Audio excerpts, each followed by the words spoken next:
chiti inzwai hanzi iyani nese munechi munenyoti pane nyaya yenyoti nekuti kana paita nyaya yenyota is something that is individual. Hapana kunzi kereke inenyota hanzi iyewe unenyota iyewe pachakonoziva kuti pasvika nguva yekuti ndakuda yekuma pasvika nguva yekuma hazvina musokanwa mazowa hazvina musokanwa chii asi pasvika nguva yekuti ndine nyota yemvura. Haleluya. Amen. Mwari vari kuti vane nyota ndikuda kuti muuye anoziva kuti iye ndiye ane nyota ndikuda kuti uuye. Matthew chapter 5 yati vanhu vakaropafadzwa vane nzara nenyota yekururama. Haleluya. Kana kuruka kuti wazviziva kuti une nzara nenyota yekururama wakameke U-turn wauya kwandiri ndokusadzisa. Haleluya. Amen. Now problem yandakazvinzwa sendera kuti kune vane nyota mukati menyika. Ndakawendawo changu chandakanga ndakadengedzerawo ndikauya ndikati vanhu uyai munwe mvura yangu according to sendera manje uyai muinwe kana mauya mukaimwa nyota yenyu yese inopera zvokuti kana vanhu votarisa chidenda changu chandakaita kana vakutarisa chirombo changu chandakaumba vakutoona sekunge that's the well of living waters yati nepo ayo Jeremiah unotaura unoti hanzi vakazvinezere zvirongwa zvavo asi zviri zvevo asi pamusoro pazvo hanzi zvinobvunza hazvina mvura inogara mukati mazvo. Haleluya. Kune vanoda kupedzwa nyota yavo yeupenyu kuna vanoda kupedzwa nyota yezvinoita kuti vatadzire mari hanzi naJehovha pana Jeremiah vanhu vakanditadzira pazvinhu zviri vakandisiya inini muridzi wemvura inopa upenyu vakaenda kechituru vakandozvigadzirira zvimasystems zvimawota zvimawells zvimabroken wells zvavakandozvigadzirira ende kana udano mainzwisisa nyaya yatimatsime etikocho hatikuzi kuwana mvura yezezauti yemvura yepasi inoyerera asi tinowana mvura kune inenge yabva kudenga. Haleluya. Amen. Chenjera kuti haungadaro uri kamukatsimire kangangodaro kachuya kachitekwa vanhu pauri emberezezauti unotosvinzwa kuti kana ndiri seniziro kana sendasvika hazviyari zvinazvifambe zvakanaka nepanzara pekuti ndine kamvuro kandakashingidzira kakapinda mandiri ende vanezeko ndinyotukapa vamukawana siproblem yazvinoita ndekuti pane musokano kuhamba wachivamataka shoko rinorakudza iwe unoziva rakaverizime nezuro asi ezvino zvaamatakarapwa uri kudzisvinura nekuti nzara yechigiri gore negore uchienda uchinoteka patsiniri asi nyota uchingori nayo. Question yourself kuti mvura yandiri kumbomwa iyi imvura yepatsika mushoboi chandiri kuramba ndichimakundikana zvazuro nemwari wezuro zvamboita zvetsima yemvura mushoboi. Haleluya. John chapter 4 verse 18. John chapter 4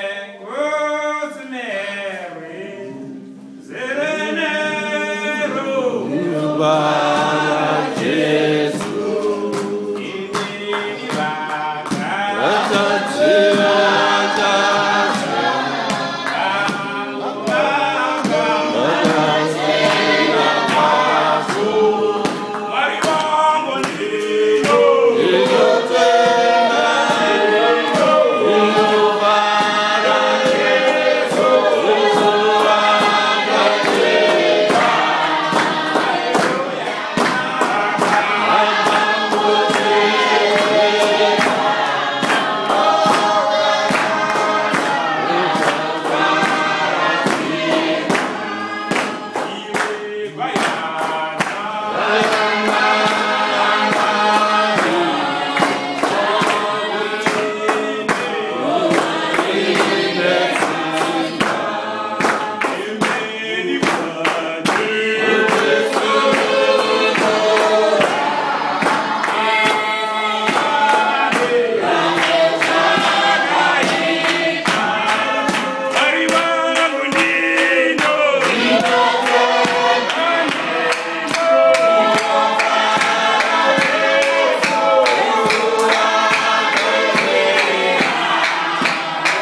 tumatsime twavo.